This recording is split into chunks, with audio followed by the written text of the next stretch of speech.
అతనికి పరలోకములో, లేకపోతే ఆమెకు అతనికి ఎవరైనా పరలోకముల వారికి కష్టం, నష్టం, వ్యాధి, బాధ, చావు, నొప్పి లేని పరలోకముల వారికి స్థానము దొరుకుతుందని పరిశుద్ధ బైబిల్ చెప్తుంది. అందుకన్నారు ప్రభువులో జీవించి, ప్రభు బిడ్డగా జీవించి, ప్రభు బిడ్డగా మృతి నొందిన మృతులు ధన్యులు. ఏమిటి వాళ్ళ ధన్యత? మనలాగా వ్యాధులు, బాధలు, కన్నీళ్లు, దుఃఖము, మరణము లేని దేవుని దగ్గర వారు విశ్రాంతి తీసుకుంటారు. అందుకే 90లో చదివాం, నరులారా తిరిగి రమ్మని ఆయన పిలిచాడు.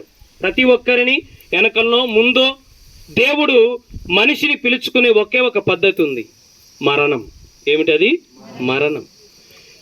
దేవుని దగ్గరికి ఒక వ్యక్తి వెళ్ళడానికి ద్వారము మరణం, ఇన్విటేషను మరణం, పిలుపు మరణం. అందరికీ సమానమని దేవుని వాక్యం సెలవిస్తుంది. అయితే దేవుని వాక్యం మనిషి మరణించినాక రెండు స్థలాలు ఉన్నాయి.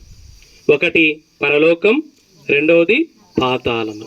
అందుకే దీపం ఉండగానే ఇల్లు చక్కబెట్టుకోమని లోకములో ఒక సామెత ఉన్నట్టుగానే ప్రాణం ఉండగానే ప్రభువును విశ్వసించి రక్షకునిగా పాప క్షమాపణ పొంది బాప్తీస అనుభవం పొంది ఈ లోకంలో తనువు చాలిస్తే ఎన్నడూ దొరకని నిత్య సుఖము, నిత్య ఆనందం పరలోకంలో ఉంటుంది. అలాంటి మరణం ప్రతి ఒక్కరూ ఎదురు చూడాలి, కోరుకోవాలి. కనుక ఈ సమయంలో ఈ కార్యక్రమాన్ని ప్రభు విధానంలో, ప్రభు పద్ధతిలో జరిగించడం కూడా ఒక మాదిరికరమైంది, ఆశీర్వాదకరమైంది. కనుక ఈ కార్యక్రమాన్ని మిగతా విషయం సమాధి దగ్గర దేవుని మెయిన్ వాక్యం ఉంటుంది కనుక ప్రార్థన చేసుకొని ఇక మనం తీసుకుని పాటలు పాడొచ్చు. గమ్యస్థలానికి మనం తీసుకెళ్దాం.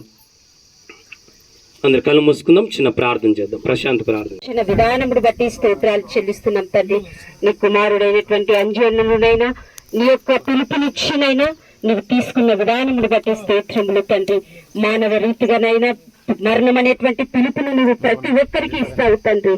దేవా, ఈ రోజు నీ మరణం తండ్రి, మరణం ద్వారా పిలుపునిచ్చి విడండి, వారి కుటుంబాన్ని ఆదరించండి, ఓదార్చండి నైనా.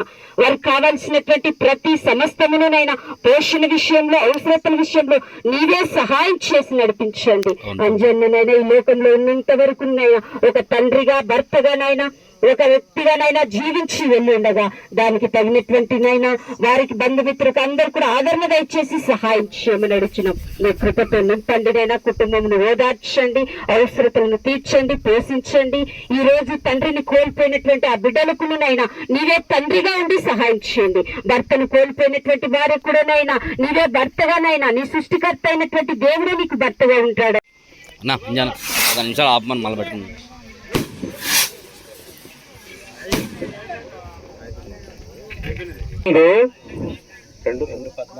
నమ్మిన ఎడల అదే ప్రకారము యేసునందు నిద్రించిన వారిని దేవుడు ఆయనతో కూడా వెంట పెట్టుకొని వచ్చును. చాలు, దయచేసి అందరూ ఒక నిమిషం దేవుని మాటలు వినాలని మనవి. దేవుని పిలుపు అందుకొని మరి అంజన్న ఈ లోకాన్ని, బంధాలను, బంధుత్వాలను, ఈ లోకాన్ని, లోక విధానాలు విడిచి, ఈ లోకాన్ని విడిచి మనకు దూరంగా జీవిస్తున్నారు. మరణం గురించి పరిశుద్ధ బైబిల్ గ్రంథము 3 మాటలు చెప్తుంది. ఈ లోకములో మరణం గురించి, చావు గురించి ఎన్నో విధాలైన మాటలు ఉన్నాయి. కానీ పరిశుద్ధ బైబిల్ గ్రంథం సృష్టికర్త అయిన దేవుడు మరణం గురించి మాట చెప్తున్నాడు ప్రసంగిలో. మరణం అనేది అందరికీ సమానం. ఈ లోకములో ఎన్నో అసమానతలు ఉన్నాయి. కానీ చిన్న పెద్ద, అలాగనే వయసును బట్టి, ఉద్యోగాన్ని బట్టి, పరిస్థితులు బట్టి ప్రతి విషయంలో భిన్నాభిప్రాయాలు ఉన్నాయి. కానీ మరణం మాత్రం దేవుని వాక్యం సెలవిస్తుంది, మరణము అందరికీ ప్రాప్తించును. మరణము అందరినీ సమానమని దేవుని వాక్యం సెలవిస్తుంది. మరణానికి చిన్నని, పెద్దని, వయసు అని, రంగు భేదం కానీ, కుల భేదం కానీ, ప్రాంతీయ భేదం కానీ ఏది లేదు. కానీ మరణం వచ్చినప్పుడు ఎవరైనా మరణానికి తల వంచాలని దేవుని వాక్యం సెలవిస్తుంది. కనుక కొద్దిమంది మనకంటే ముందు వెళ్తారు, కొద్దిమంది మన వెనక వెళ్తారు, కొద్దిమంది మధ్యలో వెళ్తారు. కానీ వెళ్ళడం అయితే ప్రతి మానవుడు ఈ లోకంలో విడిచి కన్ను మూయాలని దేవుని వాక్యం సెలవిస్తుంది. కనుక మరణం అనేది అందరికీ సమానం. ఈరోజు నిన్నటి దినమున అంజన్న కూడా ఆ మరణపు పిలుపును అందుకొని ఈ లోకాన్ని విడిచి వెళ్ళారు. అలాగే దేవుని వాక్యం సెలవిస్తుంది రెండవదిగా దెస్సలోని పత్రికలో, మరణం అనేది తాత్కాలికమైన ఎడబాటు. ఏమిటంట మరణం? తాత్కాలికమైన ఎడబాటు అని సెలవిస్తుంది. మరణం అనగా ఆత్మ శరీరాన్ని విడిచి వెళ్ళడం అని. మరణం అనగా ఆత్మ శరీరాన్ని ఎడబాయడము, భార్యను ఎడబాయడము, పిల్లలను బంధుత్వాలను ఎడబాయడం. అందుకే మరణం అనేది తాత్కాలిక ఎడబాటు, శాశ్వత ఎడబాటు కాదు, తాత్కాలిక ఎడబాటు. ఎందుకంటే ప్రభువు వచ్చినప్పుడు అంట వీరిని వారు వారిని వీరు మరలా కలుసుకునే భాగ్యం ఉంది. కుటుంబంలో అందరూ రక్షించబడితే, అందరూ మారుమనసు పొందితే, ముందు చనిపోయిన వెనుక చనిపోయిన ఒకరోజు ఆ ఎడబాటు తొలగిపోయి, ఆ దూరము తొలగిపోయి తిరిగి అందరూ కూడా కుటుంబము కలుసుకునే అవకాశము రెండవ రాకడ యుగాంతముందని పరిశుద్ధ బైబిల్ సెలవిస్తుంది. ఒక మాట చెప్తాను. ఒక తండ్రికి ఇద్దరు కుమారులు. తండ్రి కుమారుడు ఇద్దరు ప్రభువును విశ్వసించారు. పెద్ద కుమారుడు ప్రభువును నమ్ముకోలేదు. తండ్రి చనిపోతున్నప్పుడు చిన్న కుమారుని పిలిచి, నాన్న నేను వెళ్తున్నాను, మళ్ళా కలుసుకుందాం అన్నాడు.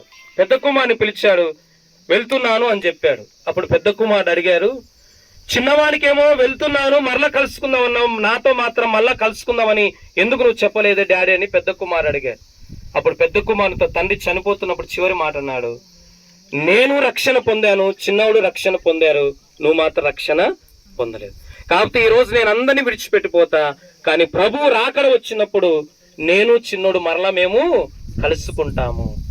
బ్రతికున్న వారు రాబోతున్న వారిని కలుసుకుంటారని దేవుని వాక్యం సెలవిస్తుంది. కనుక ఈ లోకంలో భార్య, భర్త, బిడ్డలు, కుటుంబం అందరూ చక్కగా కలిసి ఉండాలని ఎలా ఆశపడతారో, మరణం తర్వాత కూడా కలిసి ఉండాలంటే వారందరినీ కలిపేది రక్షణ, మారుమనసు, బాప్తిస్ము, రెండవ రాకడ. అందుకే మరణం అనేది అందరికీ సమానం. మరణం అనేది శాశ్వతమైన ఎడబాటు, శాశ్వత దూరం కాదు కానీ తాత్కాలికమైన ఎడబాటు. చివరి మాట ప్రకటన 14:13 సెలవిస్తుంది, మరణం అనేది విశ్రాంతి అని సెలవిస్తుంది. మరణం అంటే ఏమంట? విశ్రాంతి. చదవమాట 14:13. ఇప్పటి నుండి ప్రభువునందు మృతి నొందిన మృతులు ధన్యులని వ్రాయమని పరలోకం నుండి ఒక స్వరము చెప్పగా వింటిని. ఎందుకు? నిజమే, వారు తమ ప్రయాస, రోగములు, వ్యాధులు, బాధలు, కష్టము, నష్టము అన్ని మరణం ద్వారా మాని విశ్రాంతి పొందుతారు. చాలు. చివరిగా మరణం అంటే దేవుని వాక్యం సెలవిస్తుంది విశ్రాంతి. ఈ లోకంలో పుట్టినది మొదలుకొని చనిపోయే వరకు ఎన్నో బరువులు, ఎన్నో బాధ్యతలు, ఎన్నో బాధలు, ఎన్నో నిందలు, ఎన్నో గాయాలు, వీటన్నిటినీ నుండి మరణం అనేది ఏమిస్తుందంట? విశ్రాంతి ఇస్తుంది. అందుకే దేవుని వాక్యం సెలవిస్తుంది మరణం అనేది అందరికీ సమానమే. మరణం అనేది రక్షించబడిన వారికి తాత్కాలికమైన ఎడబాటు. చివరిగా మరణం అనేది విశ్రాంతి. మరణం అనేది నిద్ర అని. నిద్రపోయిన వాళ్ళు ఏదో ఒక రోజు లేచినట్టుగా ఈరోజు చనిపోయిన ప్రతి ఒక్కరు కూడా ప్రభు రాకడలో బూర ఊదినప్పుడు రక్షించబడిన ప్రతి ఒక్కరూ ఆ నిద్ర నుండి మేలుకుంటారని దేవుని యొక్క వాక్యం సెలవిస్తుంది. అందుకే దేవుని మాటలు చెప్తున్నాం, చివరి మాటలు. ఇంకా ప్రభువును రక్షకునిగా, దేవునిగా విశ్వసించని ప్రతి ఒక్కరూ ఆలోచించండి ఒకసారి. ఈ లోకమే శాశ్వతం కాదు, ఈ లోకంలో ఏది శాశ్వతం కాదు. దేవుడు పరలోకం, మోక్షమే శాశ్వతం. కనుక దానిని సంపాదించుకోవడానికి ప్రతి మనిషి, ప్రభు ఒక మాట అన్నాడు, నా ద్వారా తప్ప ఎవరును పరలోకానికి తండ్రి యొద్దకు రాడు అని. ప్రభువును విశ్వసించండి, మరణం తర్వాత శాశ్వతమైన పరలోక అనుభవం పొందండి. అలాంటి కృప దేవుడు అందరికీ ఇచ్చునుగాక. ఆమేన్. ఈ సమయంలో ఇంద్ర ముందుకొచ్చి చిన్న ప్రార్థన చేస్తాం.